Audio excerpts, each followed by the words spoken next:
Today is Monday, July 19, 2021. Coming up on Roland Martin Unfiltered. For the first time in 20 years, the U.S. Senate Rules Committee heads to a field hearing. It took place in Atlanta. We'll talk with the head of the Georgia Coalition for the People's Agenda about that U.S. Senate Rules Committee hearing led by Senator Amy Klobuchar. Texas Democrats who left the state to block the passing of voting laws organized events to draw attention to the issue this week. Also, 5 of them actually tested positive for COVID. We'll talk with one of the House members. Billionaires, of course, 2 billionaires, big billionaires, are headed to outer space. One last week, one this week. We'll talk to rocket scientist Aisha Bowe about that. We'll also be joined by Crystal Mason, the Texas woman who was convicted of voting illegally. She has a hearing that is taking place. We'll also get inside of the courtroom, report from Jasmine Koenig about the trial of sexual predator Ed Buck. And in my book club segment, we'll hear from former Alabama Governor Don Siegelman about his book, Stealing Our Democracy, How the Political Assassination of a Governor Threatens Our Nation. Plus, in our Fit, Live, Win segment, working out while traveling. It's time to bring the funk on Roland Martin Unfiltered. Let's go. He's got it. Whatever the miss, he's on it. Whatever it is, he's got the scoop, the fact, the find. And when it breaks, he's right on time and it's rolling. Best believe he's knowing. Putting it down from sports to news to politics. With entertainment just for kicks, he's rolling. It's on go, y'all. It's Roland Martin, yeah. Rolling with Roland now. He's funk, he's fresh, he's real, the best, you know he's Roland Martin now.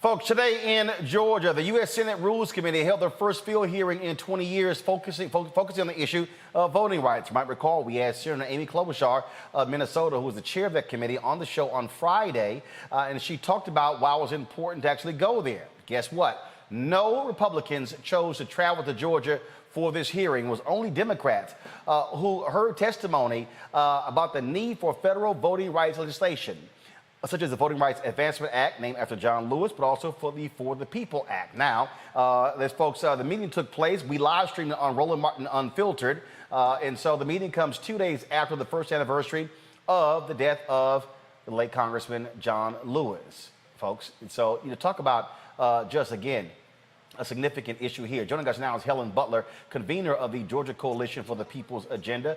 She testified at today's hearing. Glad to have you on the show. First and foremost, Helen, explain why it was important to have this hearing there in Georgia today. Well, Roland, thank you for having me on and for carrying this information. It was important to have the hearing in Georgia because we were ground zero. We were the beginning of all of this voter suppression laws. Sorry, Helen, go ahead. Georgia was the model for all of these voter suppression laws. We started it off. We were at ground zero. So it was important that we hear from Georgians of how this voter suppression laws are impacting voters in Georgia, especially Black voters and people of color. So we were happy that Senator Klobuchar and all of the committee members that showed up came to hear from us today. So obviously, when it came to this hearing, no Republicans showed up. No, they didn't. And that tells you that they weren't concerned about our right to exercise our right to vote, nor are they concerned with democracy. So we are glad that, again, that Senator Klobuchar had this hearing so that we can put it on the record. Martin, we've been registering people, mobilizing them, and we take to the courts when we have to. So again, this was a great way to get it on record as to what has happened in Georgia, how it will impact Black voters in Georgia and other people of color. So we were happy to have them here today. Obviously, Republicans do not want to move on the For the People Act, but this is a part of the sustained pressure that has to happen in order to get action from the U.S. Senate and these holdout Republicans, Kristen Sinema of Arizona, the holdout Democrats, Kristen Sinema of Arizona and Joe Manchin of West Virginia. It's the choice for me. Of urgency. It is now. We cannot wait. As I said in our vigil that we had on Saturday in remembrance of Congressman John Lewis, this is our Selma moment. We have to have a Voting Rights Act. We have to have S1, the For the People Act. And we want to have Senator Warnock's bill that will prevent the takeover of a boards of elections so that there's not total control by a majority of one party or the other. We want to have the continuance of democracy for all voters. All right, then. Well, Helen, we surely appreciate it. Thank you so very much. Keep the pressure up. Thank you, Roland. All right, let's go to my panel, Dr. Julianne Malvo. She's the Dean of the College of Ethics Studies at California State University in Los Angeles. Dr. Omokongo Dabinga, Professorial Lecturer at the School of International Service, American University. Glad to have both of you with us. First and foremost, Julianne, pressure, pressure, pressure. That's really the only thing folks have to apply pressure on these two Democrat holdouts in the United States Senate to push them as much as folks can. We saw the action last week when Congressman Joyce Beatty and others got arrested. There's going to be action planned this week. There's going to be a massive march in Texas next week. I mean, this has to be looked at, as I said before, as Freedom Summer 2.0, this sustained action all across the country to keep this issue front and center. You know, today, Reverend Liz Theo-Harris, who is the co-chair with Reverend Barber of the Poor People's Campaign, was up at the Supreme Court. I don't know if they were arrested or not. They were prepared to be arrested. They asked 100 women from around the country to come on the filibuster, on voting rights, on the minimum wage. And that's what we have to keep doing. These people don't get it, and they're not going to get it unless we make them get it. Not only should we be outside their offices, we should be following them around. I'm not saying stalking. This is not permission to break the law, but we should definitely be following them around, be raising issues, because this is insanity. That it's a year after John Lewis died, and you know he wanted that Section 5 restored, and they don't want to do it because what they know is that when they deal with this stuff, they're really dealing with the voices of the American people. Roland, I owe you a solid. Last week we were on the show and you raised the issue with Rich Lowry of school boards. This week I wrote a column about it. We have to look down ballot. We do, you know, you get excited about we have a president, Madam Vice President, fine, whatever. But what we see in terms of state legislatures is that these people are down ballot. A lot of people ignored their elections and now they're there writing the rules. And so, you know, right on to Reverend Liz Theo-Harris, right on to Reverend Barber. There is a lot of work that needs to be done. Congo, on this particular issue here, again, what has always worked historically is a level of sustained action. I think people have to understand, and we have to put these things in historical context. You don't just get it just because. It takes time. Let's go back to 1965 in the Voting Rights Act. Democrats control the House. Democrats control the Senate. Democrats control the White House. And the 1965 Voting Rights Act was not easy. They had to contend with a filibuster led by Southern Dixiecrats who were Democrats who were joined by some conservative Republicans. That existed. That took time, but it took pressure. It was the events in Selma that actually caused the nation to see what was going on to say we must do something about voting rights.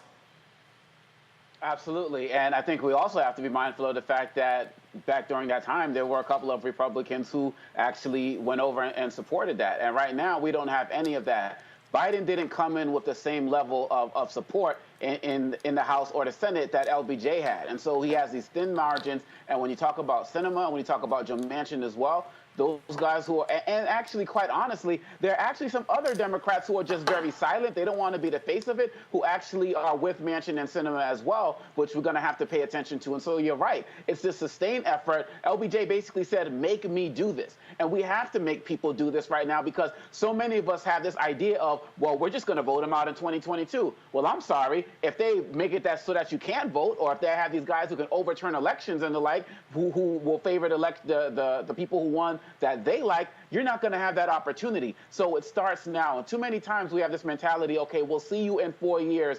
No, it starts now. We got to get Congress back. We got to get Manchin and Sinema and all of these other guys, keep that corporate pressure on, and keep calling out anybody who's standing in the way of our voting rights. That's what Congressman Lewis would want, and that's what we need to keep doing. And that's why, Julian, what we have to understand on issues like this here, you're in it for the long haul. We kept saying during the election, folks, elections is the end of one process, the beginning of another. And people just can't go, all right, election's over, we good, we did our part. No, the work continues. Well, voting is not the most you can do, it's the least you can do. I mean, you vote, but then there's so much more to do. The piece I wrote this week is called Please Run for School Board. I mean, Rich Lowry is saying we can take over education by taking over school boards. So we don't go so far down the ballot as to pay attention to school boards. But as you often said, school boards determine what kind of books you're ordering, what kind of contracts you have, all of that, who maintains the facilities, zoning boards. When we look at the fight around gentrification, zoning boards make a difference there. We talk about voting rights, but it's not just voting for president every 4 years. It's about voting, not only voting, but being in these people's faces. I mean, because, again, it's the least you can do to vote.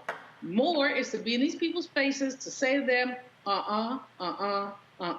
We're seeing what's going on. Our democracy is being eroded, and we're allowing it to be eroded because of our inattention and inaction. And so,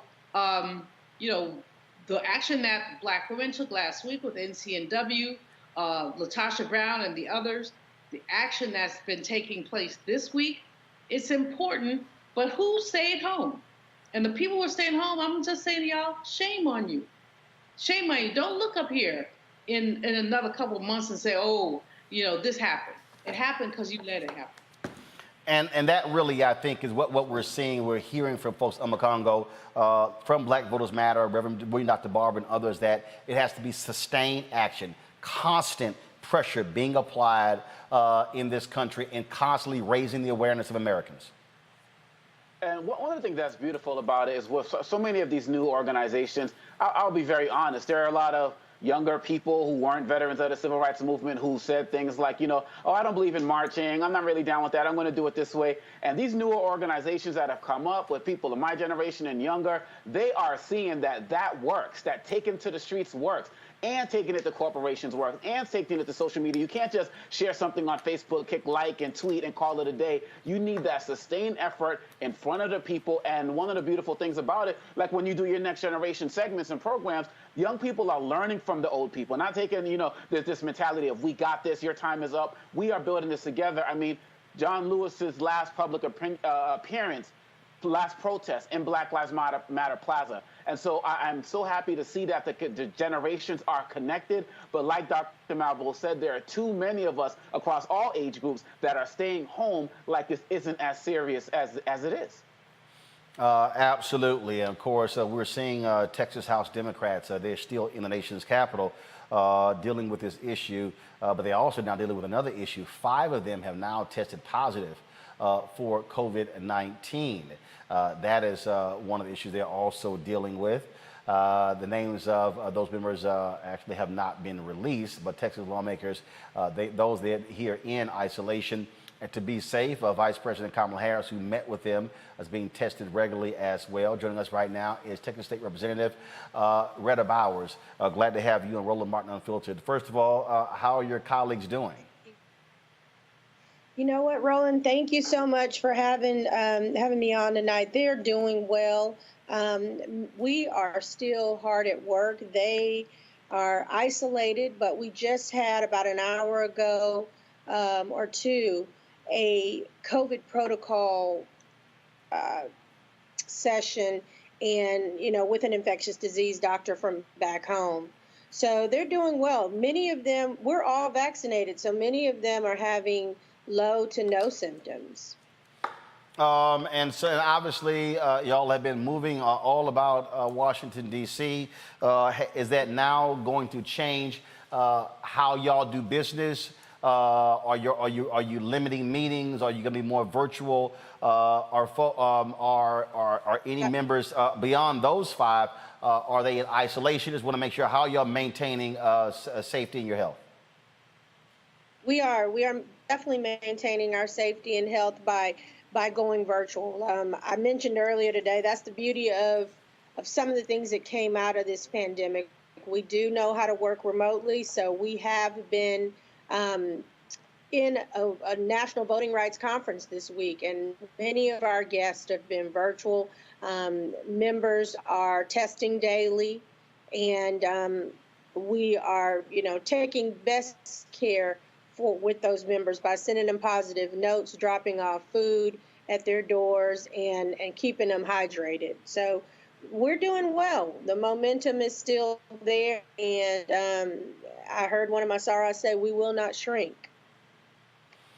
What is happening now? We've been seeing different reports that y'all are continuing to plan activations, public demonstrations, other events, and so what's going to be happening this week? I know there's a big event being planned for Texas next week. We're going to be there from the 27th through the 31st. What are y'all going to be doing here in D.C.? We're still here. As I said, we started that conference today. So the conference is with Mi Familia Vota and SEIU Texas. They're our sponsors. We've been hearing from many activists. We've been hearing we'll hear from some secretaries of state. We'll hear from other legislators across the nation. And we're just here continuing the fight for the freedom to vote and access to the ballot. We are giving updates back home, so I'm glad to have this chance to talk to you. But even though we are faced with this situation, the momentum continues. So in terms of meetings, one of the things that we talked about before, Senator Joe Manchin said he was going to meet with Texas Democrats. Has that happened yet? That meeting has happened already. That meeting thankfully took place last week. Members met with Senator Manchin as well as Schumer, and they do understand the urgency of now, especially Senator Schumer, from what I'm hearing from colleagues. And Manchin just mentioned being aligned, that we need to make sure that what I heard you all say earlier on the show tonight is that we just continue applying the pressure as best we can. And unfortunately now it will have to take a virtual, we will have to take it to a virtual space. What are you calling, are y'all also calling your constituents to participate in the mass rally that's being planned for the state capitol next week on July 31st? Most definitely. We're making calls back home, giving updates, encouraging people. We were so very encouraged to see the pastors in the last week. Many of our pastors took busloads, so we are encouraging people and working with organizations on the ground back home in Texas to take people to the Capitol and to be present at those events. The larger the group, the better. I mean, one thing we do know is that moving around now, you just have to be a lot more careful. Absolutely. All right, then. Representative Bowers, we certainly appreciate it. Thanks a lot. Thank you, Roland. All right, you take care. Congo, the actions by these Democrats is important. They're going to be sticking out until at least August 7th, which is the end of this current a special session that was called by Texas Governor Greg Abbott. I really have to commend Representative Bowers and her colleagues for doing what they're doing. I'm hearing stories about some of the situations that they left behind. Aging parents, one person canceled their wedding because of this work. They're making the sacrifices needed, and we really have to make sure that we have their back. We have to be doing more. We don't live there, but we could be making phone calls. We could be emailing. We can get out on the streets with them, participate in these virtual programs right now, because really at the end of the day, what Governor Abbott is doing is draconian. They show that they don't care. All they care about is power, and they are willing to arrest their own members. And look what's happening across the country right now. You know, they're passing these laws. No filibusters allowed in these state houses, right? They don't care. All they care about is maintaining power. And so I commend them for standing up, and we have to do more to stand with them, because it's incredibly heroic. Julian, again, you use every single power that you can. Republicans are running roughshod. Democrats got to respond best way possible. This is what they've done here. The Texas Democrats should be commended, as Congo has said. They should be commended for their courage. They got out of town really quickly, and good for them. But that's, again, it's step one. The fact is that across the country, Republicans are trying to snatch back voting rights. They do not want a democracy. They do not want people to vote. They want to have their way. And they're very adamant about it. They want to have their way. When it becomes a criminal act to hand somebody a bottle of water who's been standing in the sun waiting to vote, that lets you know how desperate they are.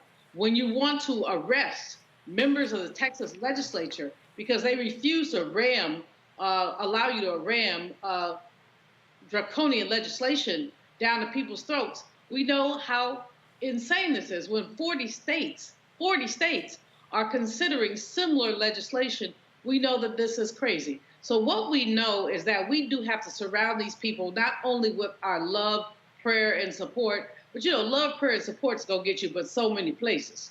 We got to throw our money in there. We got to put our bodies in there. We have to make sure that we have their backs, because they're fighting a fight that is actually over 100 years old.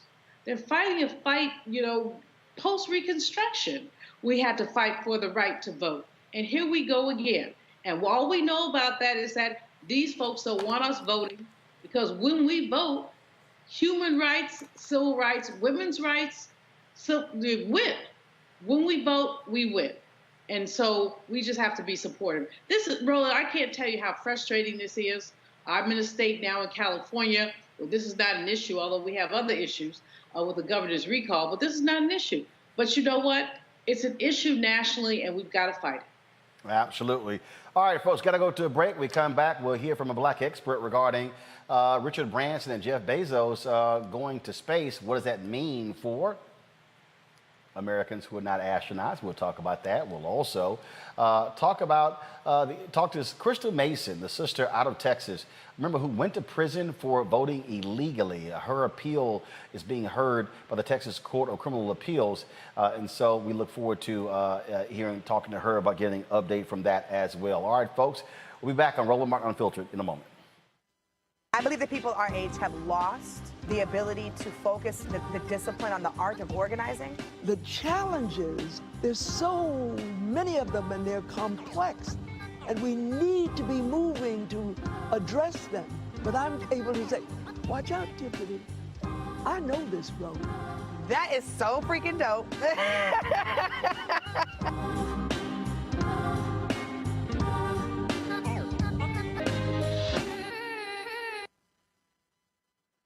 Racial injustice is a scourge on this nation, and the Black community has felt it for generations. We have an obligation to do something about it. Whether it's canceling student debt, increasing the minimum wage, or investing in Black-owned businesses, the Black community deserves so much better. I'm Nina Turner, and I'm running for Congress to do something about it. George Floyd's death hopefully put another nail in the coffin of racism. You talk about awakening America. It led to a historic summer of protest.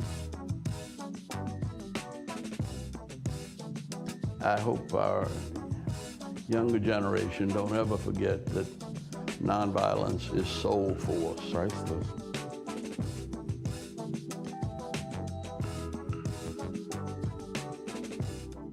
What's up, y'all? I'm Will Packer. Hello, I'm Bishop T.D.J. What up, Lana Well, and you are watching Roland Martin Unfiltered.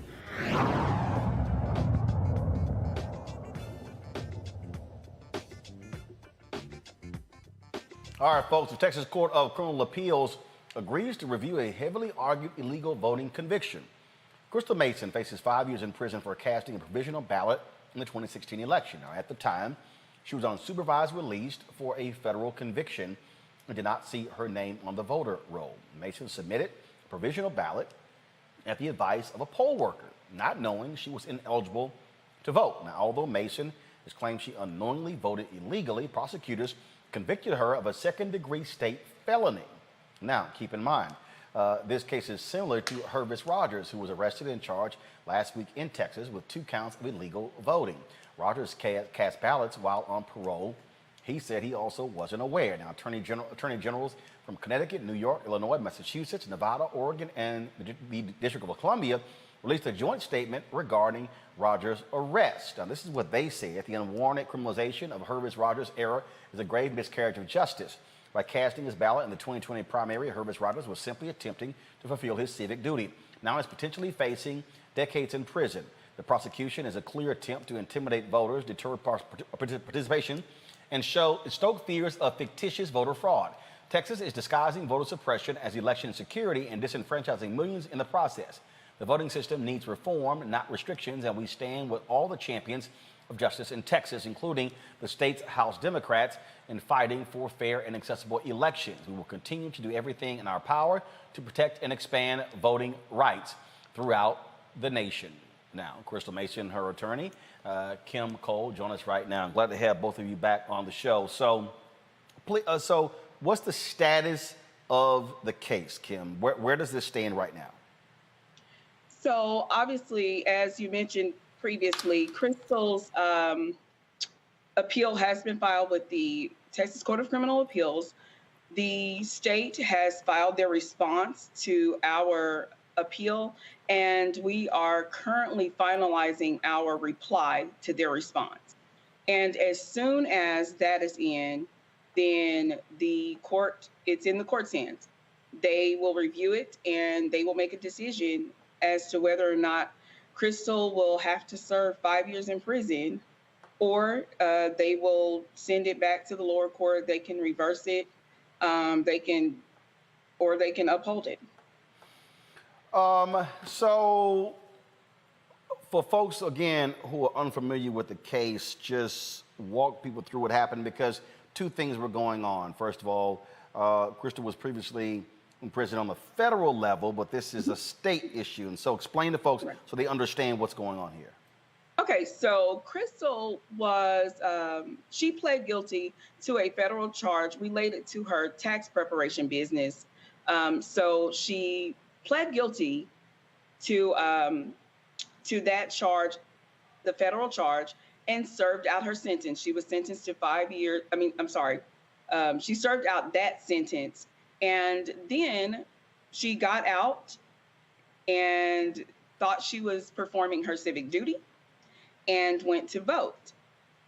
However, apparently her name was not on the voter registration rolls, and they ended up charging her. And actually, she didn't actually vote. She filled out a provisional ballot because her name was not on the list of registered voters there at her normal polling place.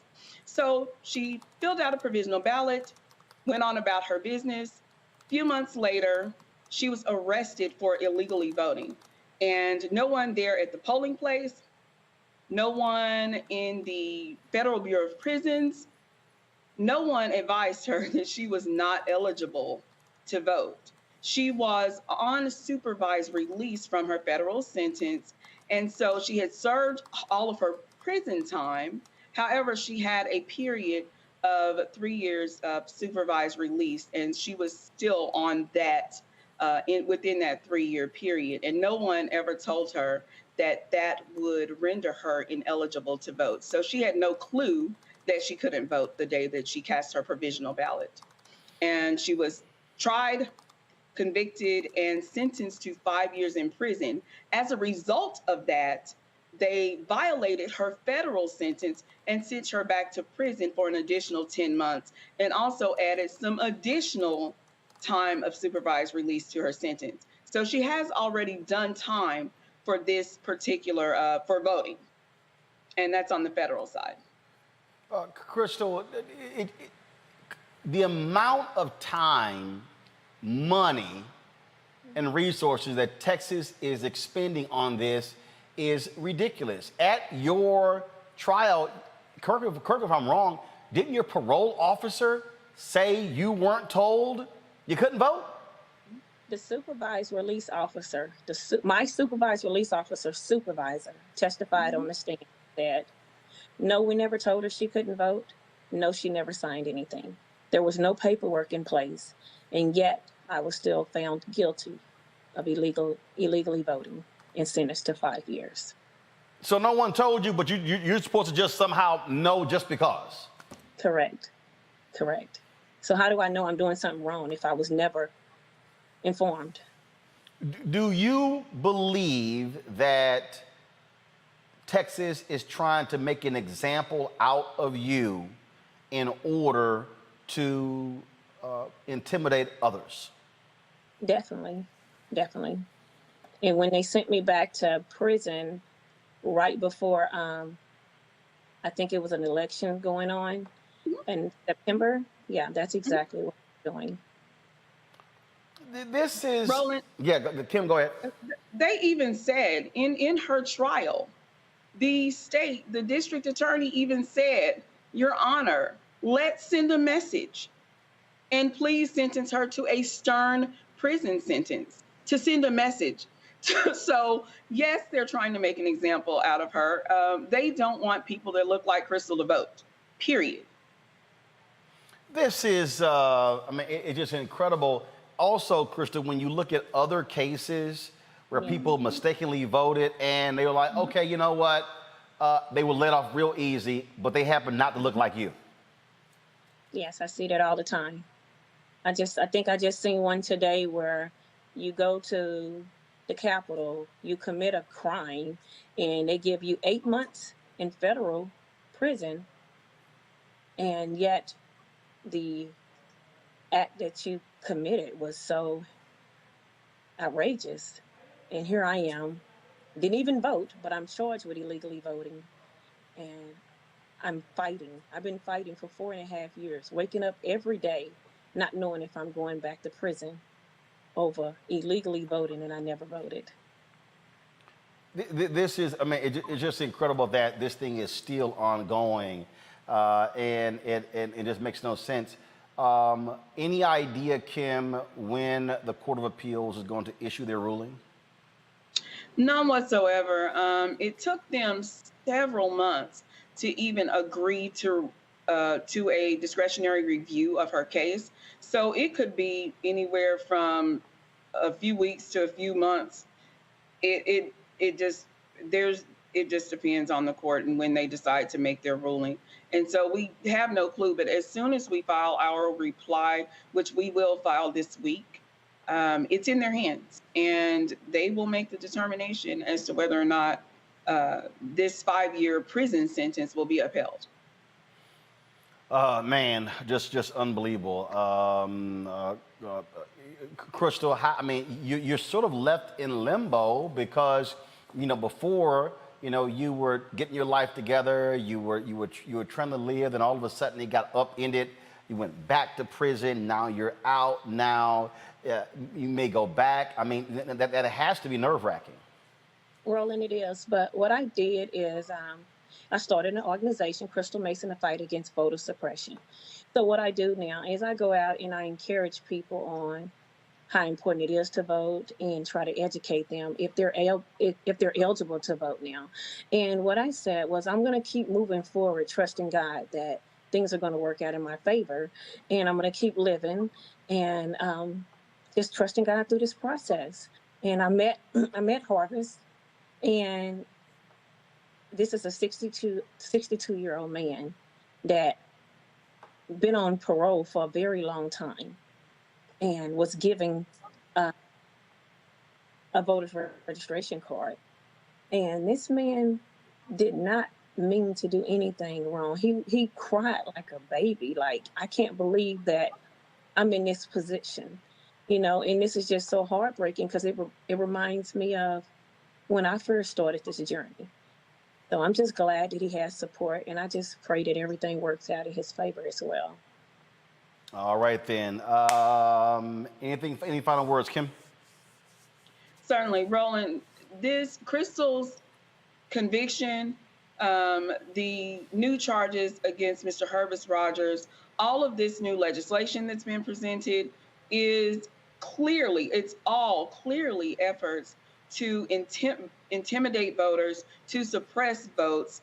They don't want people who look like Crystal, people who look like Hervis, people who look like me and you. They don't want us to vote. And that's what all of this is about, not just in Texas, but all across the country. And that's why I am very proud of the Texas Democrats for standing up and holding up this egregious supposedly voter integrity, which essentially is voter suppression laws that they are trying to pass here in Texas.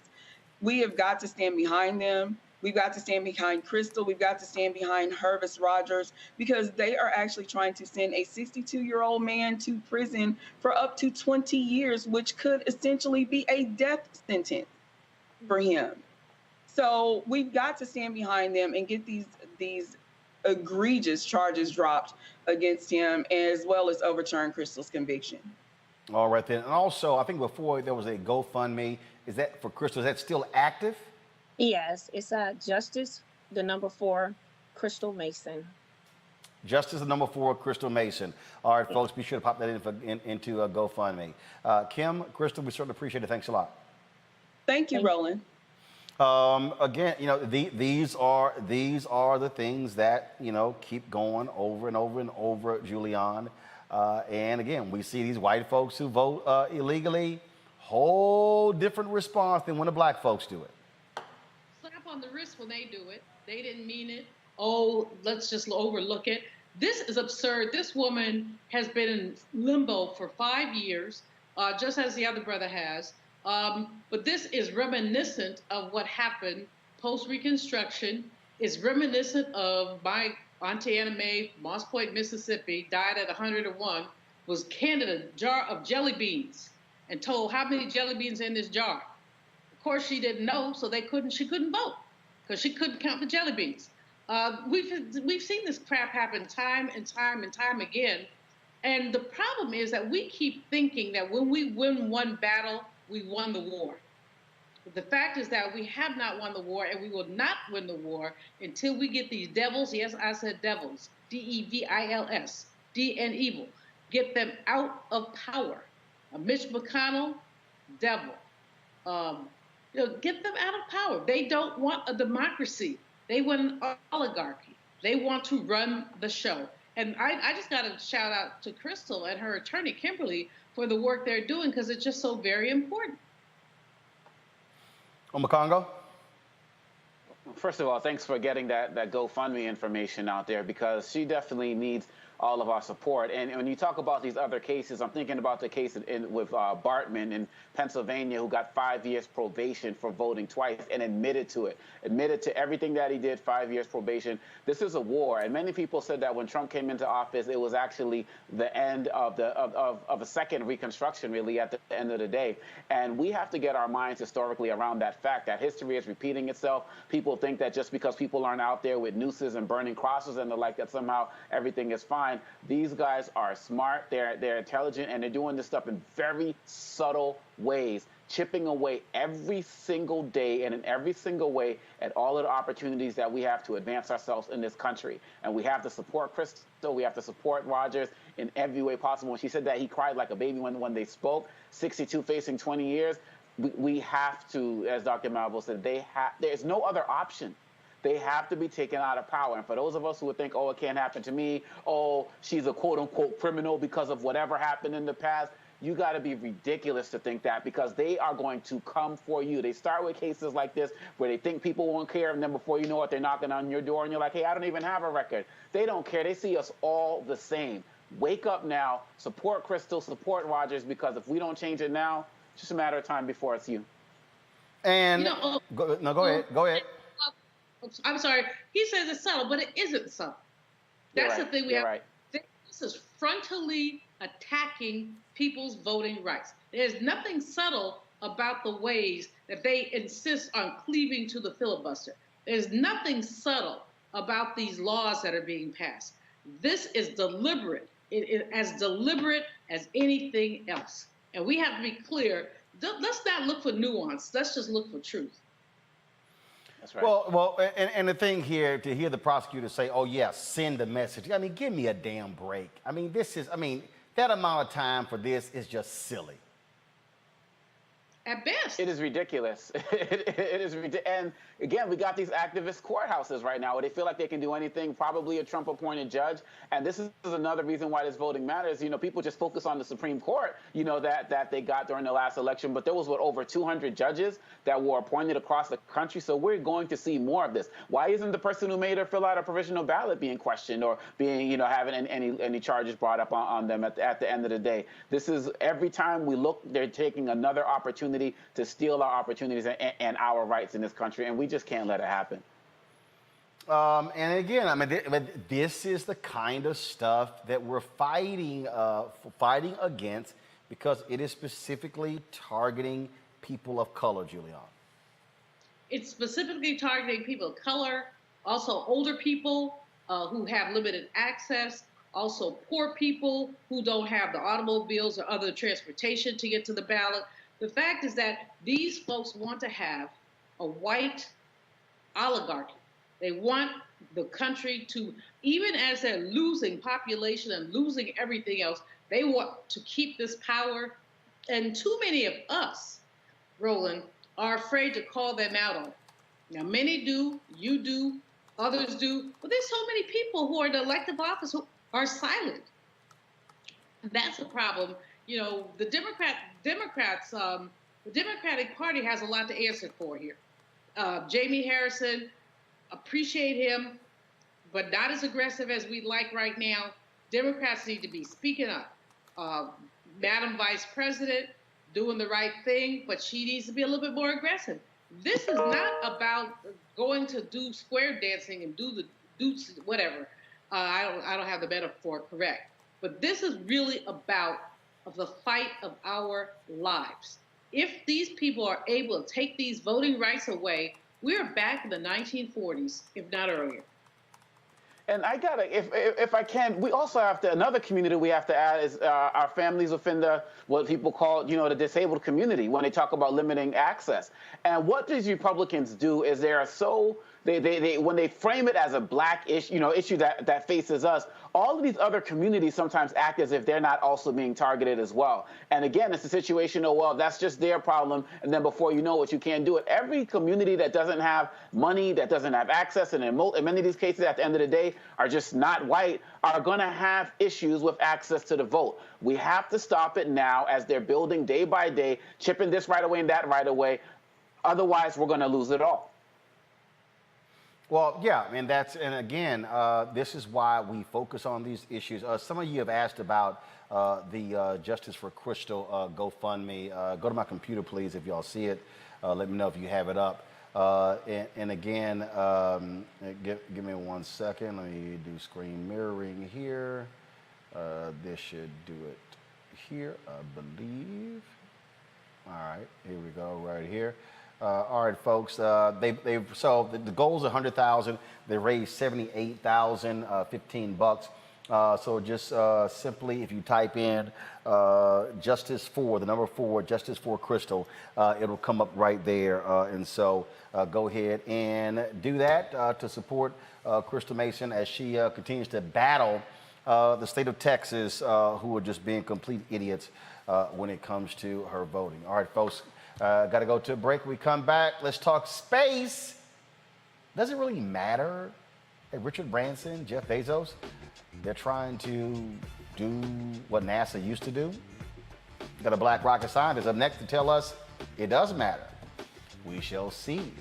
It's coming up next on Roland Martin Unfiltered. White supremacy ain't just about hurting black folk. Right. We got to deal with it. It's injustice. It's wrong.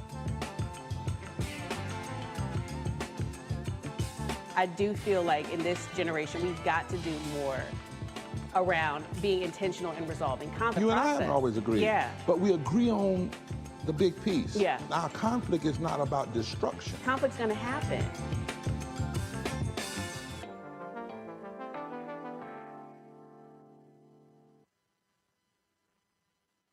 Hello, I'm Nina Turner. My grandmother used to say, all you need in life are 3 bones. The wishbone to keep you dreaming, the jawbone to help you speak truth to power, and the backbone to keep you standing through it all. I'm running for Congress because you deserve a leader who will stand up fearlessly on your behalf. Together, we will deliver Medicare for all, good jobs that pay a living wage, and bold justice reform. I'm Nina Turner, and I approve this message. The King movement of 1955 is the first time in a very violent civilization, Western civilization, any sizable group of people started to work to change by insisting we can use nonviolence power to create the change. Gandhi said that nonviolent power, the power of life, is the greatest and most creative force, power of the universe. And that if we human beings turn away from conventional wisdom towards using the gift of life, which is ours at birth, we would be surprised what the future of the human race will look like. Everybody, it's your man Fred Hammond. Hi, my name is Brescia Webb, and you're watching Roland Martin Unfiltered. Ow.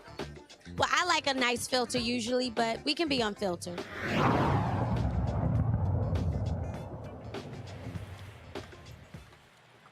All right, folks, a lot of attention has been focused on space travel. In the last couple of weeks, we've seen Richard Branson, the billionaire, travel to space. Or did he really travel to space? This week, in a couple of days, Jeff Bezos, the Amazon founder, he also is going to be in the clouds as well. So what does this actually mean? Does it matter? Does it really impact us? Could we really do more with it? So what's the real deal here? So I reached out to Aisha Bowe. Of course, she's a rocket scientist, worked at NASA, now owns her own company, to get her thoughts on this. All right, Aisha, so, all right, explain this to me. Why is this important to regular, ordinary folks, or is this two rich-ass guys just playing with expensive toys? Roland, Branson and Bezos going into space matters, and let me tell you why. First, let's start with the money. I believe you're watching the creation of what could be the next best investment to Dogecoin. Sure, you got a couple rich guys in space, but the stock in Virgin Galactic was up 4.1% from the flight. Now, the ticket prices, no, they're not cheap. It's rumored that they're going to be $250,000 per seat, but you don't have to have that to get in on this action. A stock in Virgin Galactic is $32, and there's about 600 people that are rumored to be on the waiting list to take a flight. In fact, there was a poll of people with a net worth of $5 million, and over 39% of them said that they would be willing to launch themselves into space, Roland. Now, Bezos' flight, it's not as cheap as Virgin Galactic. His fourth seat went to an 18-year-old from the Netherlands for the bargain basement price of $28 million. And guess what? There are other people who want to pay that price because the teenager was the second person on the list who was willing to pay that. So the first thing here is, even if you're not interested in space, even if you're not motivated by the idea that we've got billionaires competing for space territory, I don't want Black America to miss out on what could be a really good investment. But what, okay, all right, I'm still confused here. Okay, first of all, you talked about $28 million. If we look at the net worth of African Americans, it's about $5,000. And you talked about also buying the stock. All right, how does that help the average person when you've got half of the country who isn't even in the stock market? And so how does Branson and Bezos advance the future of space and America? And again, the average person, I got people, again, who are going, all right, I got two rich white dudes who talk about going to space. We got other issues down here on Earth. So what is it? So again, let's say if I'm not in the stock market and I ain't got $28 million to give away to hop my ass on a plane, how does it benefit the average people?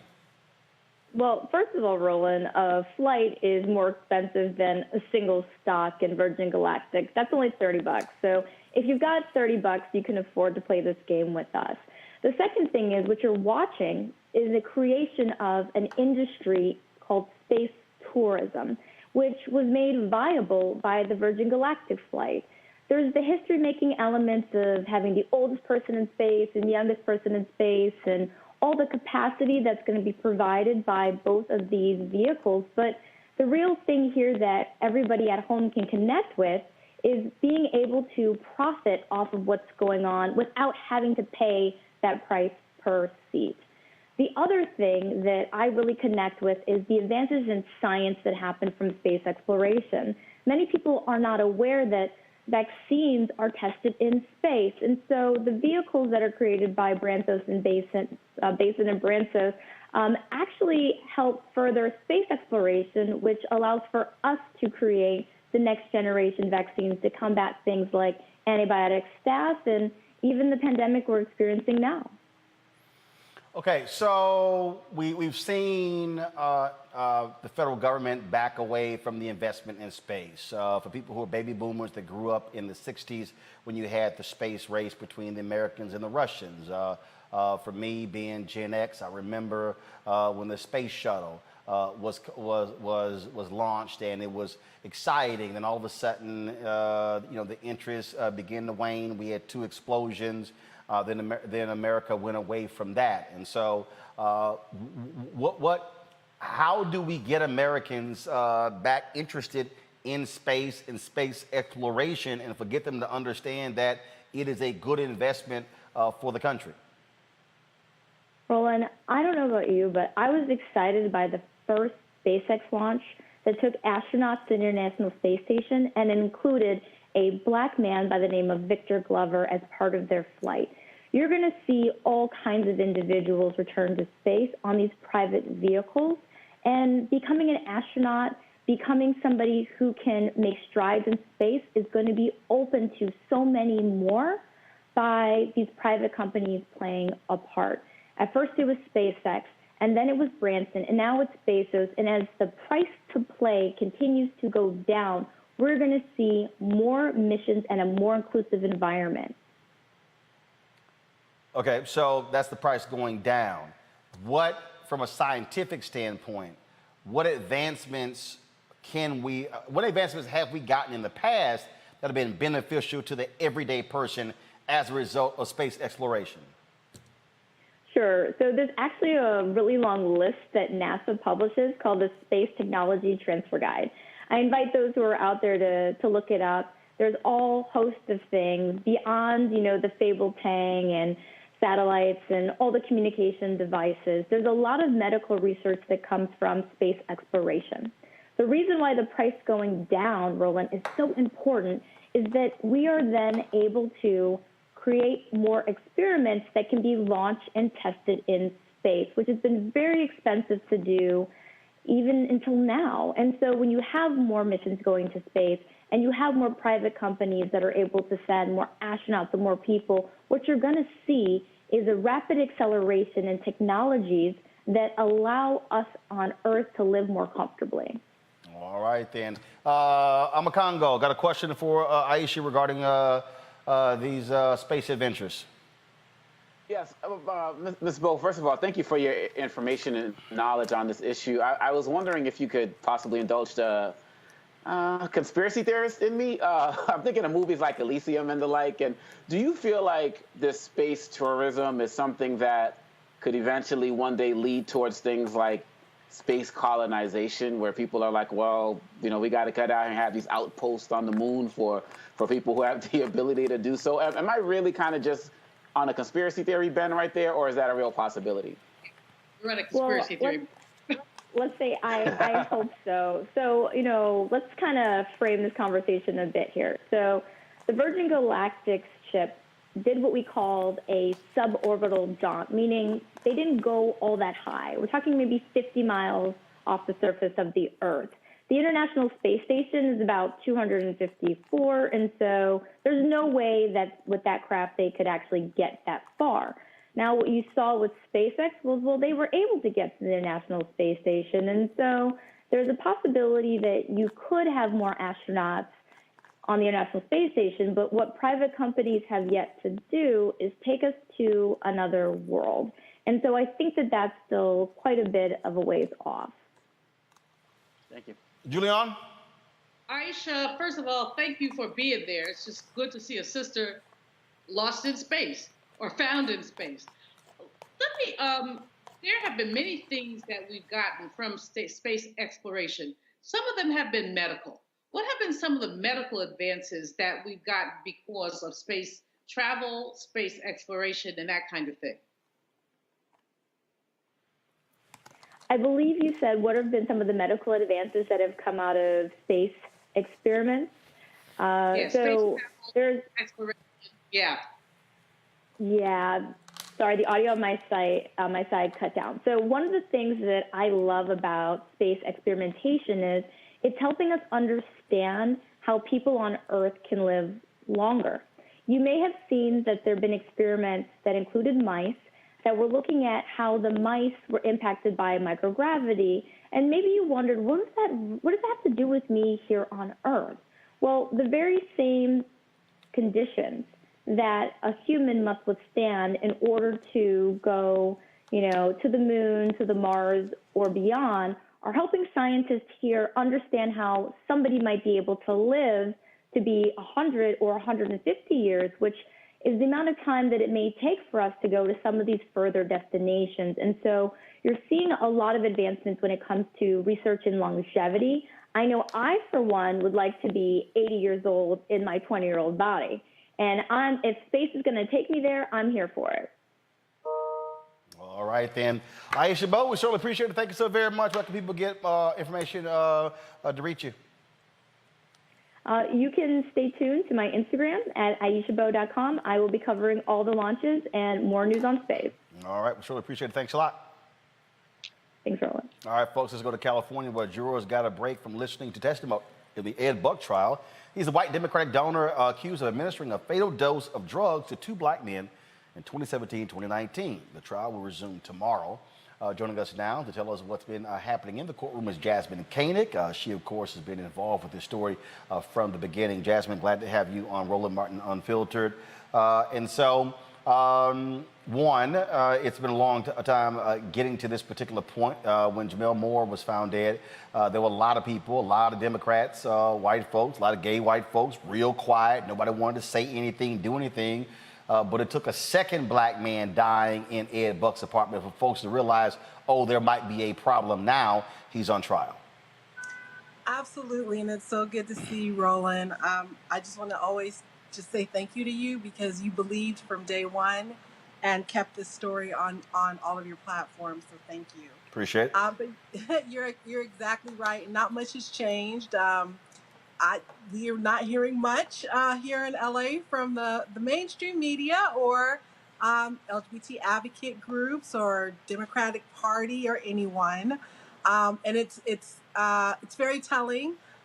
Friday was definitely the hardest day for all of us. We sat through, Ed Buck had over 2,400 videos of him torturing, injecting, black men with methamphetamine, unconscious black men that he was sexually assaulting.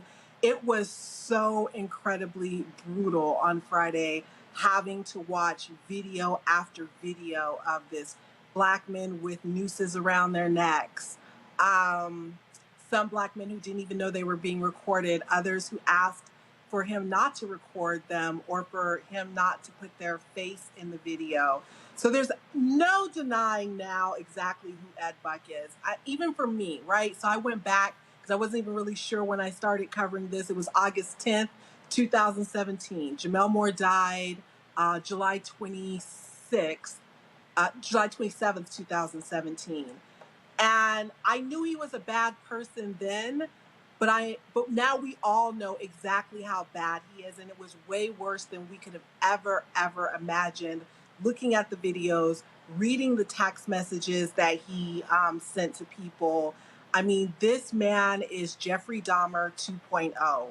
And it's really sad that people don't know about this case. They're unaware of it. I even had a council member here in LA refer to his victims as just disadvantaged black hustlers. The only one who was doing the hustling was Ed Buck. He loved to make these men unconscious and to take advantage of them, slip them GHB and take advantage of them. And so, we didn't have court today. We resume court tomorrow. Over this next week, we're going to hear a lot of testimony from his victims. And so I'm sure it's going to be even more horrific. He also hired 2 black attorneys to defend him. Clearly, that was by design. He did. And I got to say, Christopher Darden and Ludlow Creary will not be getting any invites to the barbecue ever again in life. We say in Domino's, right, Roland, all money isn't good money. It's very interesting watching Ed Buck's pasty white butt sitting between these 2 hefty black gentlemen in court who are doing his bidding, and their whole entire defense is around AIDS, right? So their defense is that Jamel Moore died of AIDS, full-blown AIDS, as they like to say, and not the methamphetamine that was injected into him. And that Timothy Dean was living on borrowed time and had a heart condition, and that's what killed him, not the methamphetamine that was injected into him. I'm so ashamed of Christopher Darden, but I'm not surprised because remember, he did take Eric Holder as a client, the man who killed Nipsey Hussle, and he only dropped that case because he couldn't handle the death threats that he was receiving. He's been on the wrong side of a lot of battles lately. He continues to lose in court. I hope that streak continues. His mini-me Ludlow Creary is no better. They are definitely earning their $1 million+ fee that they are getting from Ed Buck, but it is really embarrassing to see these 2 black men use the HIV status of Ed Buck's black victims against them. It is horrific. In terms of, I talked about how folks were so silent on this, and Ed Buck was a major Democratic donor, and the state Democratic Party was extremely reluctant to say anything because they wanted to keep getting his checks. And even after Jamel Moore was killed, he was still giving money, and they were still accepting money. Sure was. And I got to tell you, as an elected member of the Democratic Party, publicly elected here in California, they still haven't said much, haven't said anything at all, nothing about justice for the victims. Everyone sort of has their head buried in the sand. What was very interesting to me during the testimony on Friday was that the prosecutor showed a text exchange that Ed Buck had with one of his victims where he was trying to set up one of his party and play sessions. And in the text message, Buck says, "Oh, I'm getting ready for tomorrow. I got an endorsement panel." And it just made me think again, here is this man who's showing up at all these Democratic fundraisers, all of these events with Democrats, and he's either coming or going from shooting men up with meth, drugging men, and doing all of these things. We have people in LA who refused to acknowledge that they took his money, but returned Harvey Weinstein's money to the Time's Up Foundation without even being asked. And so again, I think it just speaks volumes about the lives of Black people, the lives of Black men. And it's really, really sad because Ed Buck was a serial predator. He was a serial predator. There was a point in the trial where the prosecution showed that Jamel Moore died on July 27th, and within 2 weeks, back to back to back, every single day, Ed Buck had a different young man coming and going from his house. I remember one particular thing, Roland, that I will never forget. It was either Christopher Darden or Ludlow Cleary, but the defense for Ed Buck was cross-examining Ed Buck's next-door neighbor, who said that all of the mostly African-American men he saw leaving seemed to always be in a stupor or under the influence of something. And the defense said, well, could it not be that they're under the influence of anything, but that they just have AIDS? They literally said that in court. Wow. Yeah. Wow. Yeah, that's pretty crazy there. Jasmine Koenig, we certainly appreciate you giving us this breakdown, and then we'll be following what happened in this trial. Thank you so much. I appreciate you so much, Roland. Thank you. Thanks a lot. Appreciate it, Jasmine. Thanks. All right, folks, get an update on Haiti, where the elections minister says the Caribbean nation is moving forward after the assassination of President Jovenel Moïse. Interim Prime Minister Claude Joseph is going to step down from his position, and the man President Moïse appointed to replace Joseph the day before the assassination will take over. Ariel Henry will be the country's new prime minister and organize an election for the presidency as soon as possible. Investigators say President Moïse made a phone call to the Haitian National Police Commissioner the night of his July 7th assassination. He pleaded for help for 10 minutes. No one came to his rescue. He called another officer who sent backup, but not before Moïse was killed and his wife was shot. Over a dozen members of the former president's security team have been detained and questioned. More than 20 suspects have been arrested in connection with the shooting, including 2 Haitian Americans. Martine Moïse, the wife of slain President Moïse, is back at home in Haiti.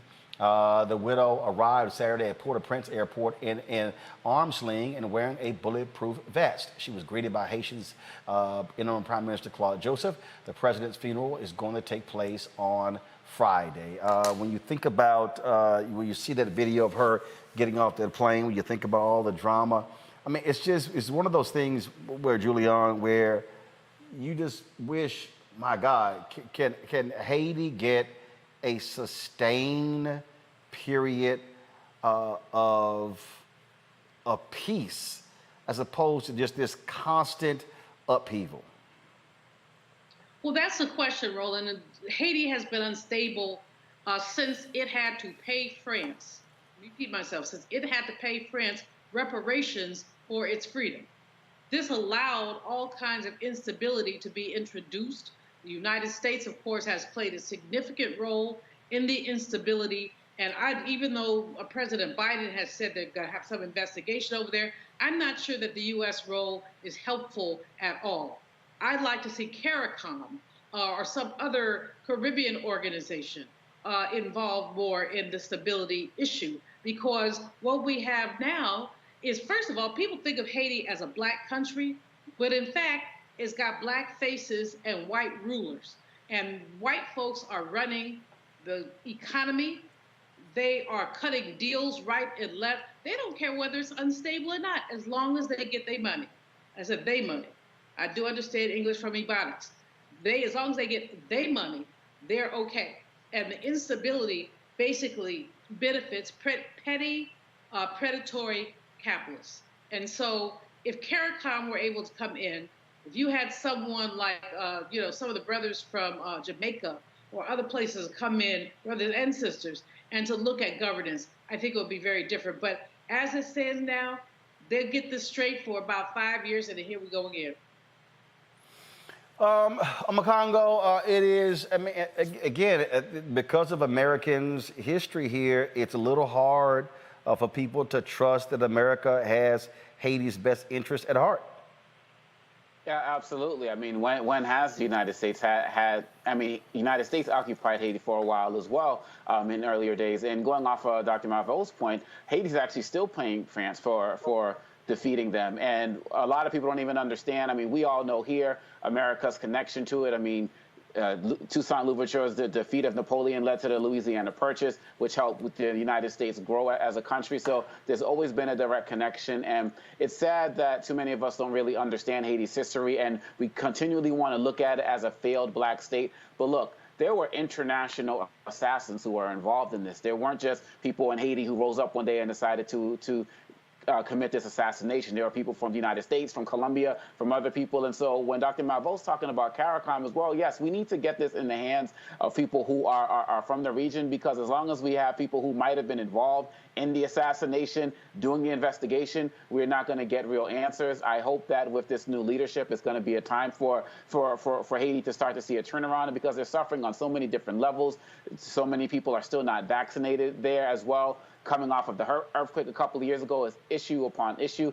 But we within the diaspora, we have to do more to rally behind Haiti, and maybe that may be supporting local organizations on the ground, educational institutions and the like. But I do agree that we also have to get some Caribbean influence there as it relates to doing these investigations and seeking justice. Well, again, we certainly hope that happens, and then we, of course, the funeral taking place on a Friday. Again, hopefully there is going to be peace in Haiti.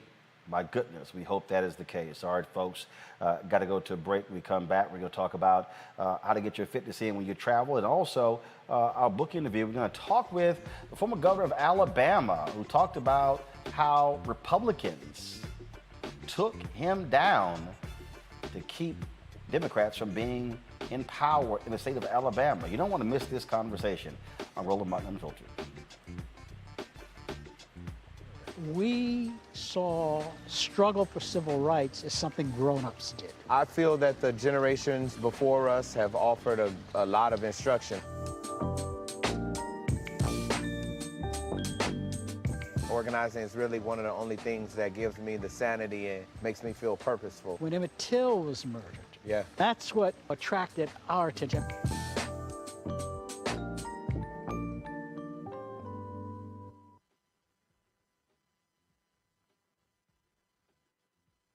I'm in the world of fiction.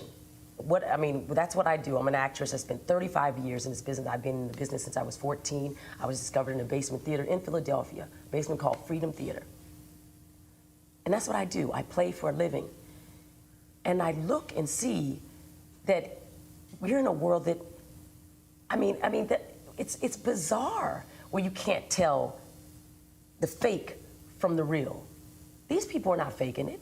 That's what they're going to, they're willing to put their whole lives, their families' lives, everything they've accomplished around looking pathetic and weak around a table because this man showed up and told them that, that he was the one and everybody should follow him.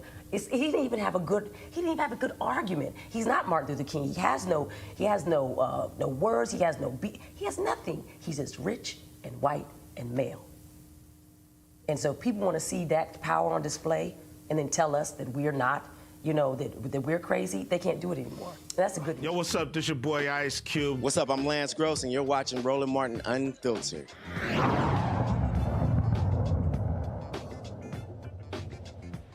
He was considered one of the most successful and promising politicians in modern Alabama history. For 3 decades, former Alabama Governor Don Siegelman held all the top elected offices in the state. It is in his new book, Stealing Our Democracy, How the Political Assassination of a Governor Threatens Our Nation. He tells the tale of what happens when you mix politics and federal prosecutors. I talked with Don Siegelman about his ordeal, how he went to prison, and who he blames. Don Siegelman, glad to have you here at Roland Martin Unfiltered. I am delighted to meet you and be on your show. It's an honor. Well, let's talk about it. Actually, our paths have crossed before, so I have met you before, and I'm familiar with your story. You say, cover of your book, you call it "Still in Our Democracy: How the Political Assassination of a Governor Threatens Our Nation." You call yourself political prisoner number one. Explain that. Explain for the people why you say you're a political prisoner. Go ahead. Well, actually, that was a phrase that was attributed by the national trial lawyers in an article they wrote about my case, but about how I was targeted by Karl Rove and the Bush Justice Department and their abuse of power and their misuse of the Department of Justice as a political weapon. But it's more than that. It's about how the steps we need to take to balance the scales of justice and save our democracy. It's about holding police, prosecutors, and presidents accountable for their abuses of power. And for folks who don't realize, Alabama didn't always have Republican governors.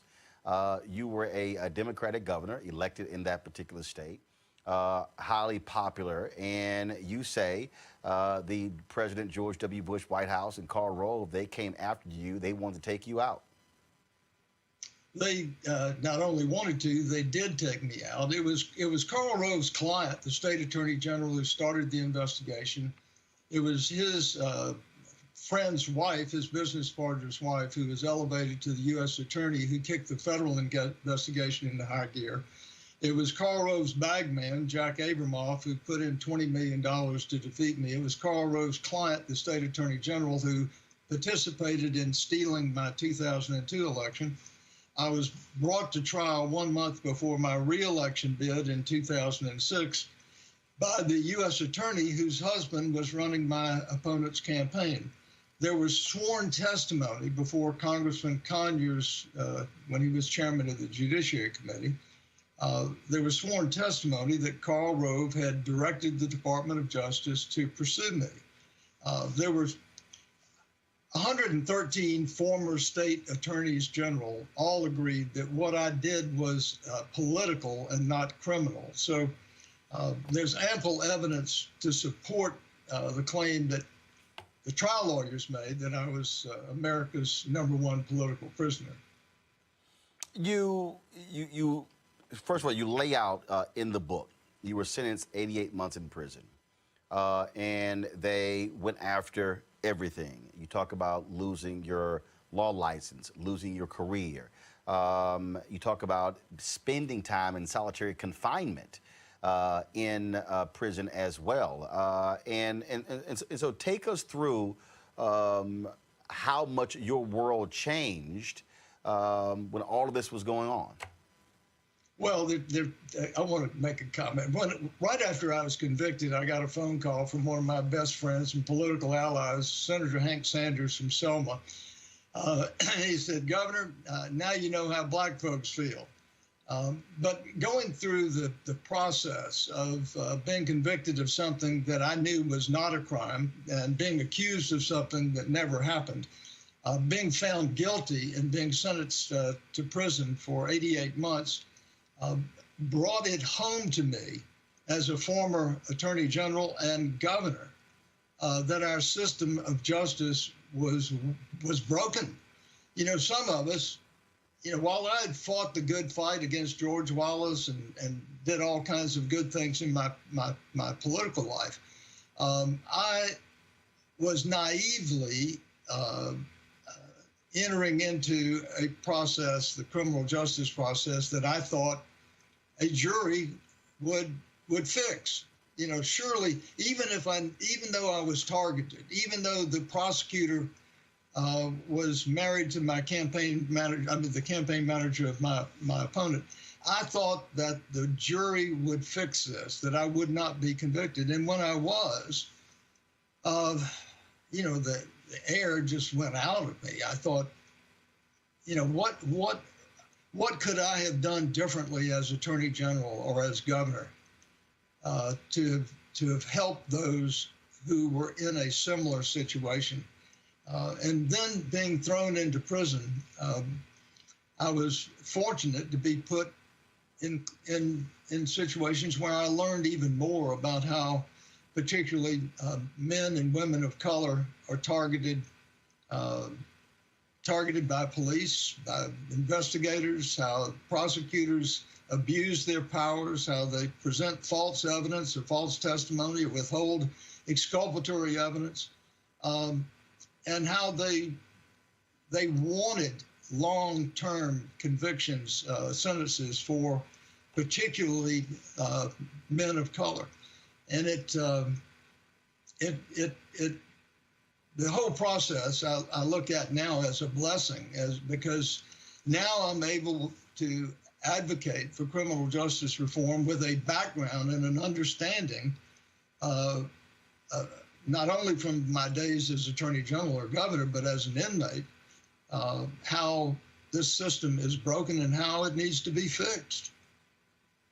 You were, they hit you with corruption charges. Initially, all of the charges were thrown out by a federal judge. Then they refiled, indicted you on new charges. It was tied to Richard Scrushy, of course, who was a health CEO. And so you were then eventually convicted 7 out of 33 counts by a jury. But explain to the folks the number of Democrats and Republicans who felt there was prosecutorial misconduct, the number of people who came out in your behalf and say you actually got a raw deal. So this book isn't just, oh, you're Don Siegelman just saying, hey, I got a raw deal. I mean, you literally had folks on both sides of the aisle who felt you got screwed. Yeah, John Grisham said I got screwed too. I was fortunate to have the state attorneys general, former state attorneys general, rally to my cause because they saw this as a turning point in our criminal justice system. If I was convicted of bribery for accepting a campaign contribution to a ballot initiative. It wasn't to my campaign. It was to a ballot initiative to provide better education for Alabama's children. And there was no evidence of a quid pro quo, much less an express quid pro quo. The judge allowed a conviction based on an implied or an inferred quid pro quo, an inferred agreement that never took place, but he allowed the jury to convict. So I became the first and only person in American jurisprudence to ever be sent to jail for bribery where there was no self-enrichment scheme and where I didn't benefit by a single penny. So, but I knew where this was coming from. I knew who was behind it and why they were doing it. This was not a situation where I said, oh, woe is me, how did this happen? I knew why it happened and how it happened, and I knew who was behind it. So my quest throughout my term in prison was to expose the injustice and then to do what I could to fix the justice system. If in every situation there is a purpose, or if in every situation one should find a purpose, the purpose I found was to try to fix this justice system. And before we get too far afield, I want to tell you how we must put the brakes on police who murder black people. There's been so much discussion, Roland, particularly after so many blacks have been murdered, shot in the back, traffic violations, or kids, like Tamir Rice shot because he had a plastic gun, or men choked on the streets of New York, or George Floyd. But people talked about what's wrong with this. And of course we need to pass the George Floyd Act. We need to pass H.R. 1 as well. But of course we need to change policing. We need to change politicians as well. But we've also got to change privilege. It is this blanket umbrella of privilege that hangs over the injustices in our in our criminal justice system. It is police privilege, or the perception of their privilege, that causes the death of so many black people.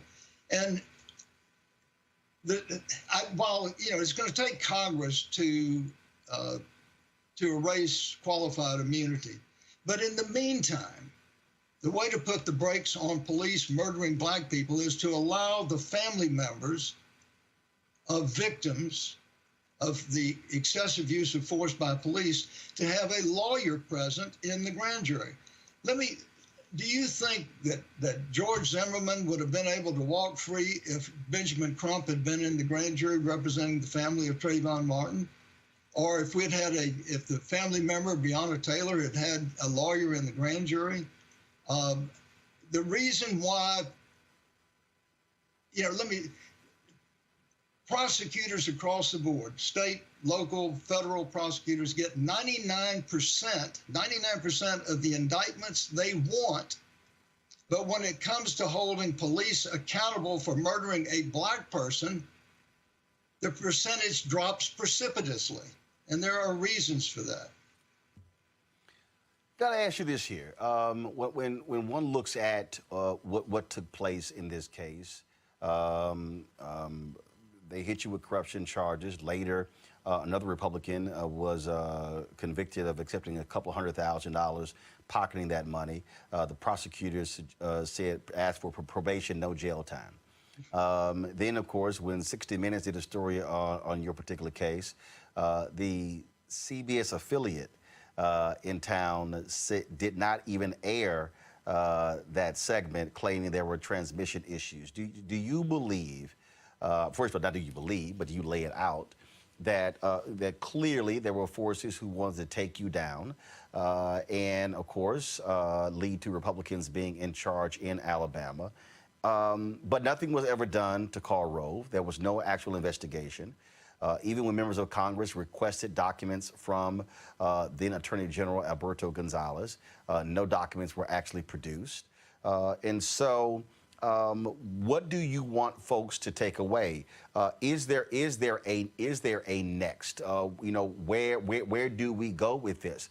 What is the lesson we ought to learn or take away from what you went through and what you are alleging with Stealing Our Democracy, this book, and also the documentary that was done on your case as well?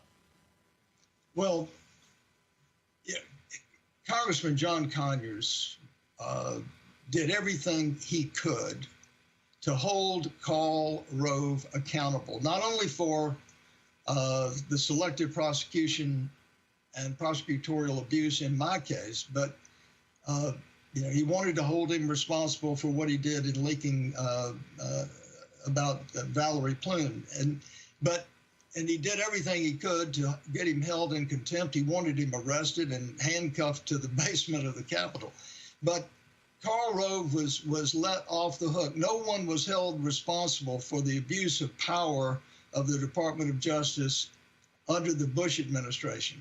And what we have seen under Trump, let me back up for a minute. Donald Segretti had a partner in the Dirty Tricks campaign in the Nixon days, and it was Karl Rove. Rove came within a hair of being indicted in the Watergate scandal. If it had not been for George Hubert Walker Bush, who was then chairman of the National Republican Party, Rove would have been caught up in that scandal.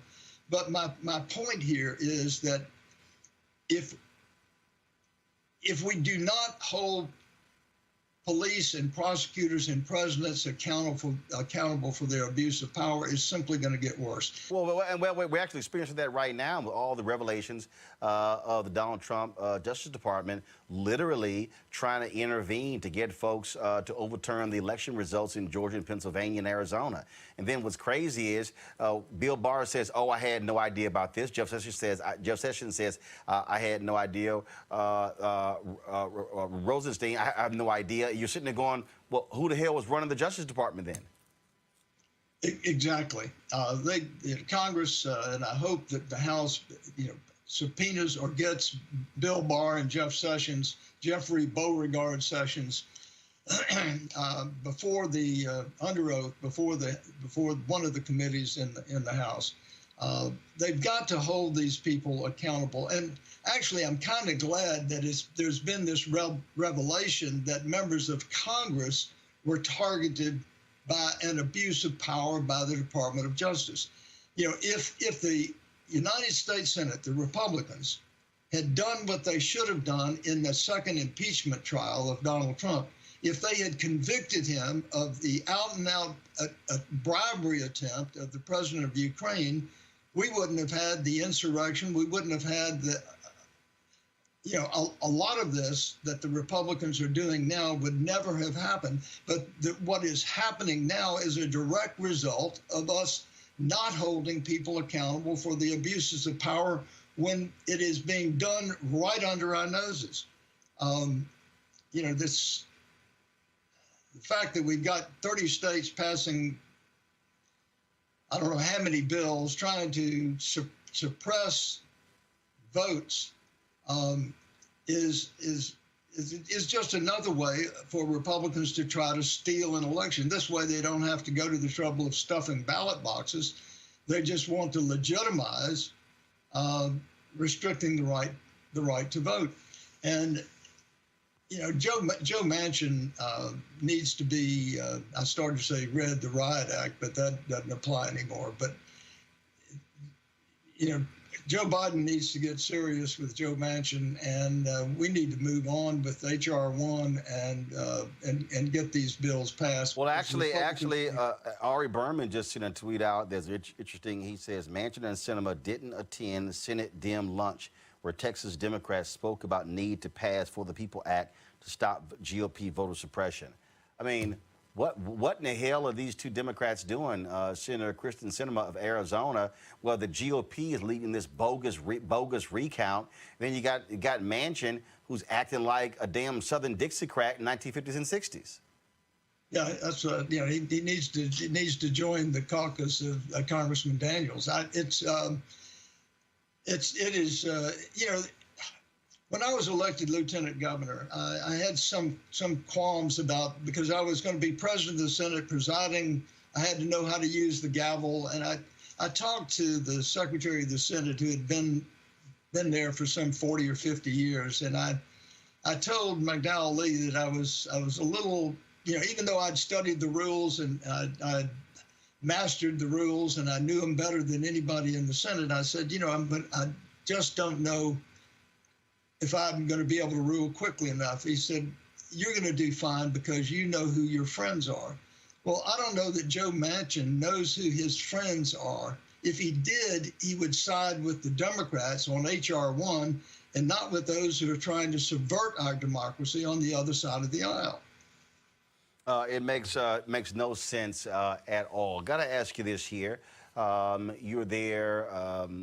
Just your assessment of Alabama politics right now. The state where you served in political office for a quarter of a century. I'll be honest, you truly have the dumbest United States senator I've ever seen in Tommy Tuberville. And, you know, I was going to say which one, but yes, I know which one. I thought Roy Moore was a true idiot. Tuberville is even dumber. And when you look at just some of the decisions being made, you look at how the state just you know, loves Donald Trump despite his lying, despite him not being a Christian, despite his values, all this sort of stuff. And so when you hear these and I'll say these white conservative evangelicals in your state just talk about the Lord and Jesus and all those different things, you got to say, well, what the heck? Do y'all even know Jesus when you go vote? You know,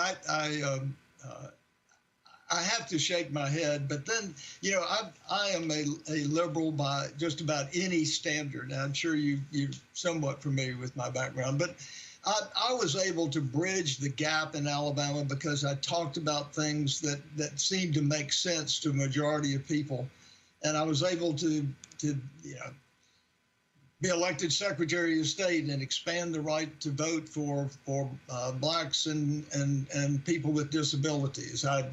As Attorney General, I settled a case which forced the redistricting of every city and county election so that there were hundreds of blacks elected in subsequent years to those offices. And as governor, I was pushing for quality education, early learning, and free college education or free higher education paid for with an education lottery. And we can make a difference. We can change things. We can make things better. And it does take hard work and long hours and a lot of time and energy to convince people to vote for the right things. So even though I was the last Democratic governor, and that was back in, I was elected twice, inaugurated once, but anyway, that's a story for another day. But I served until 2003, and I do have hope that there will be a candidate, a Democratic candidate, who will come along and will be able to relate to the people of this state, and that they can then join forces and move the state in a different direction. I asked every author this, and obviously this is your story. I always ask them, was there a particular wow moment for them as they were writing the book, as they were researching the book? Obviously, you lived it and experienced it, but as you were putting this book together, was there that moment that caused even you to say, wow, this is unbelievable, this is crazy, this is just outlandish?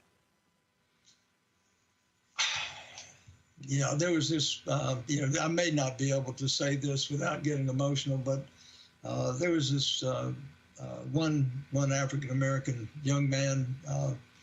He was younger than me. He had been arrested at 17 for marijuana. It was a felony, put on probation. 19 marijuana felony, put on probation. When he was, I think, 23 or 25, he was arrested again, this time with a small amount of powder cocaine. And of course, if you're black, it's crack. So they sentenced him to 25 years plus. Anyway, he served all of his time. He's out now. But I asked him to tell me his story, and he did. And,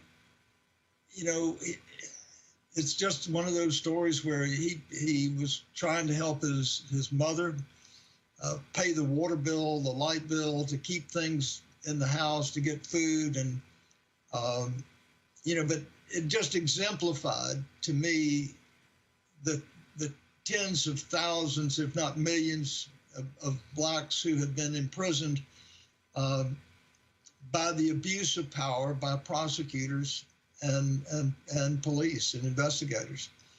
Let me remind you of this too. This is something that will shock your listeners. And that on January the 4th, 2010, during the Obama administration, there was a story written in the Los Angeles Times by David Savage, the Los Angeles legal correspondent, who said that President Obama's lawyer, Elena Kagan, argued to the United States Supreme Court yesterday. That was January, he wrote the story January the 5th, but that U.S. citizens do not have a constitutional right not to be framed.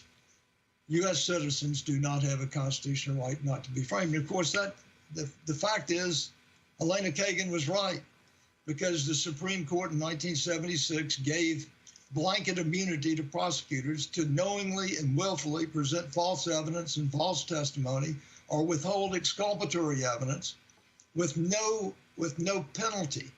They can do this with impunity, and they have for decades.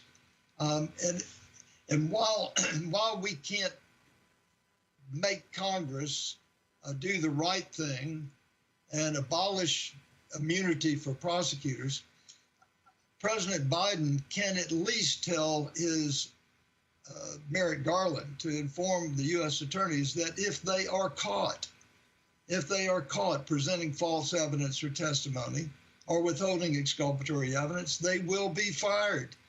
We've got to begin to change the dynamics in our justice system, And in my view, it starts with holding police and prosecutors and, yes, presidents accountable for their abuse of power. The book, folks, is called Stealing Our Democracy, How the Political Assassination of a Governor Threatens Our Nation by Don Siegelman. This is the book right here. So, Don, where can people get the book? They can, you know what I would suggest is that they get the Audible version, because I did it in my own voice, and because Amazon offers all kinds of artists to read the book for you, but I wanted people to hear the inflection in my voice and the sadness in my voice and the happiness and joy in my voice, or the pain in my voice as I was experiencing things, the injustices that many, particularly Black families have experienced themselves. So I'd suggest that people go online to Amazon and get the Audible version. If they can tolerate my voice for a little while, I think they'll enjoy listening to my side of the story. All right. Don Siegelman, we certainly appreciate it. Thank you so very much. Yes, sir. Thank you. All right, folks. A lot of us are busy traveling. Vacation's coming up. Still means you got to get your workouts in. So how do you do so when you're on the road? Dooley from Effect Fitness joins us now with some tips on staying fit away from home. Dooley, what's up? Roland, how you doing, man? Thank you for having me. All right, then. So people are going to be on vacation. They're going to be going to family reunions. COVID still impacts us.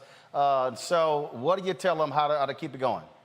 First and foremost, I think most people, when they're traveling, the first thing they're going to do is they're going to make sure they got their phone and their ID. But you need to make sure you download a good app. And what better way than do that with the Effect Fitness on-demand app? Like I said, literally, right at your hand. Everybody always got their phone in their hand. So with that being said, you find you a good app, whether it's YouTube, Peloton, whatever you do. And that's the most important thing. You find you something you can relate to, whether it's the music, whether it's the workouts, whatever it is, and you're going to be good to go. So, look, if you're on vacation, it's not like you're really trying to think about working out. So what do you tell people? You tell them, like, hey, if you do something, if you don't want to work out, what? Go walking for 30 minutes, 45 minutes, an hour. Keep your movement going as much as possible. What do you tell them? That's the most important thing. Just find a way to keep moving. Like I said, if you don't do nothing but get out, you find you one CD, one playlist, one something, you turn it on, and you say, hey, I'm going to work out. I'm going to walk to this whole CD or this whole album, and I'm going to make sure that I don't stop. Just something as simple as that. So, even if you're just walking and punching. One of the things that I do is also I bring my bands with me, so that way I can just attach it to a door and not worry about if they got a weight room. Also, if I ain't trying to be around other people dealing with COVID, I can just go ahead and sit there and use my bands in the room, on the patio, or wherever I am. Absolutely. That's, like I said, that's the best way to do it right now. Like I said, workout equipment and gyms are becoming almost obsolete in terms of just walking around with a bunch of equipment. But if you got you a set of resistance bands, you got you a set of arm bands, you got you some type of step or a stool or a brick or anything you can step on, man, you will get a full workout in with just that. You don't need these full gyms anymore. And again, that's how things are certainly changing for lots of folks. And obviously, you don't want to go crazy when you're on the road when it comes to your meal plan as well. That's one of the things that I like even when we're covering stuff. Like I'm going to be in Texas next week, so we'll be there Tuesday or Wednesday through Sunday. No. When I go to Houston, I will go to the Turkey Leg Hut one time. You cannot go more than one time in a week, or it's going to completely throw everything, all your work you put in the previous month is going to be gone. I agree. Couldn't agree more. So now one of the things that we did this here when we were in Tulsa was we had our Sprinter, our Roll-Mobile, that's what I call it. We got a refrigerator in it. So what I do is I immediately, once we got there, went to a grocery store, got a rotisserie chicken, sliced it all up, put it in some containers, popped into the refrigerator. So boom, it was always in there as we begin to travel.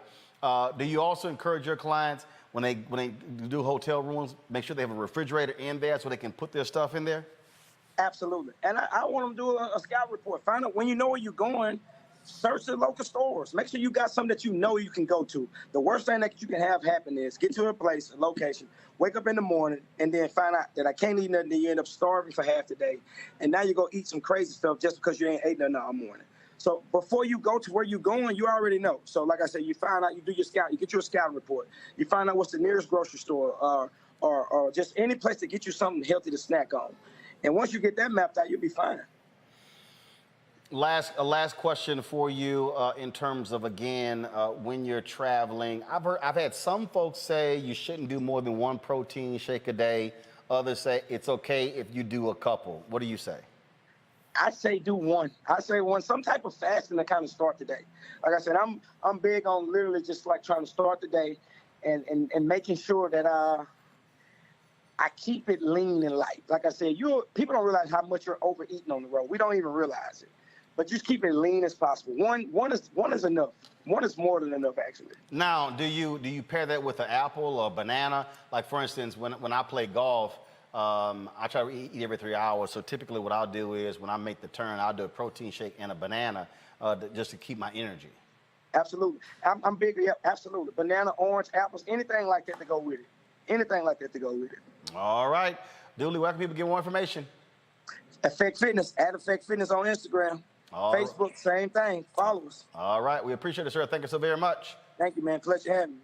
Final thoughts here. First of all, I got to ask Omakongo and Julian this. So y'all might have seen Naomi Osaka.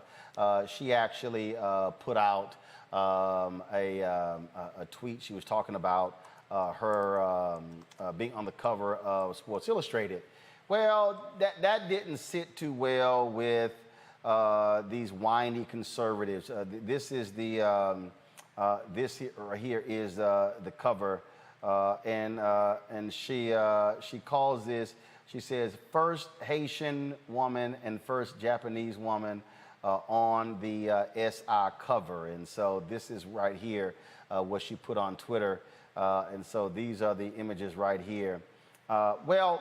That didn't sit too well, these whiny conservatives. And so you had Clay Travis and Megyn Kelly. They decided to weigh in and get upset with her because, you know, she chose not to do interviews. She's talked about her mental health, things along those lines. And so Megyn Kelly, you know, who, you know, you remember Megyn Kelly, Santa Claus is white, Megyn Kelly. What she did was she put out this tweet here that was was a joke. Let me try to find it. Let me try to find it where she whined about it. So this is what this fool Clay Travis said. Saying she's too introverted to talk to the media after tennis matches, Naomi Osaka has launched a reality show, a Barbie, and now is on the cover of the SI swimsuit issue. Okay, so then Megyn decided to chime in by saying, let's not forget the cover of an interview in Vogue Japan and Time magazine.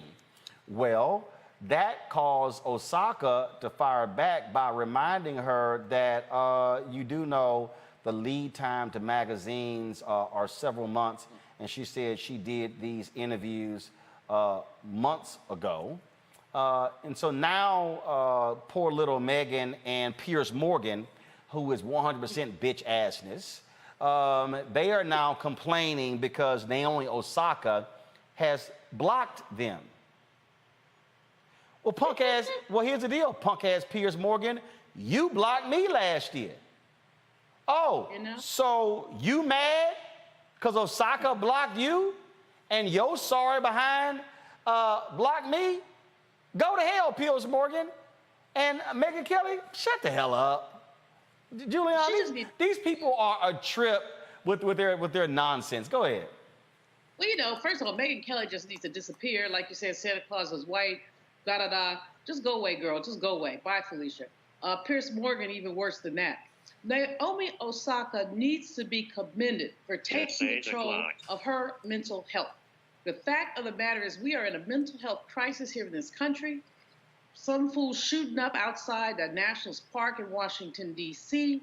Post-COVID, all kind of people, because if this young lady has enough pre-essence to say, I don't want to talk to the media, it causes me anxiety, good for her. She doesn't have to. And all Piers Morgan has to do is just, get on a horse, and ride it. And Megyn Kelly should have been canceled a long time ago. But I give her props. July is Minority Mental Health Month. We're looking at people of color and mental health issues. And anything that causes you anxiety got to go, period. It amazes me again when you have this poor little and I wonder, since Megyn is complaining about Naomi Osaka, well, Megyn, your former Fox News colleagues, Eric Bolling, Sean Hannity, Lou Dobbs, Maria Bartiromo, all four of them blocked me. Y'all gonna complain about that?